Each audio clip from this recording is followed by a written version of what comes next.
ఒకప్పుడు జనసేనకి తెలుగుదేశం మీడియా అంతా కూడా ఒక negative propaganda. Pawan Kalyan character assassination చేయడంలో దాదాపుగా ఒక 15-20 ఏళ్ల నుండి దారుణంగా మెగా కుటుంబాన్ని భ్రష్టు పట్టించినటువంటి పరిస్థితి. అలాగే సోషల్ మీడియా ద్వారా కావచ్చు, వాళ్ళ మౌత్ పబ్లిసిటీ ద్వారా కావచ్చు భారీగా చేసుకొచ్చారు.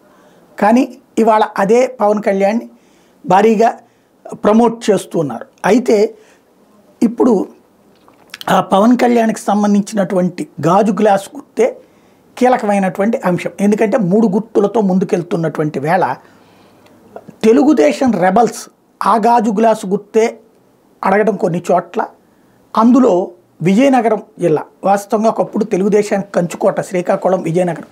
అశోక్ గజపతిరాజు ఒక వెలిగారు.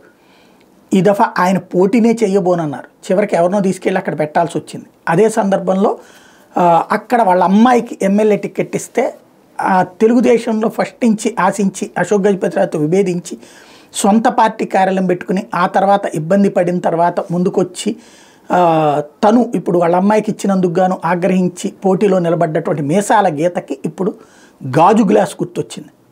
జనసేనకు సంబంధించిన గాజు గ్లాస్ గుర్తు ఇండిపెండెంట్ అభ్యర్థిగా ఆమెకు కేటాయించారు. దీంతో ఇప్పుడు బిత్తరపోవడం అన్నటువంటిది తెలుగుదేశం జనసేన శ్రేణుల వంతు అవుతుంది విజయనగరంలో.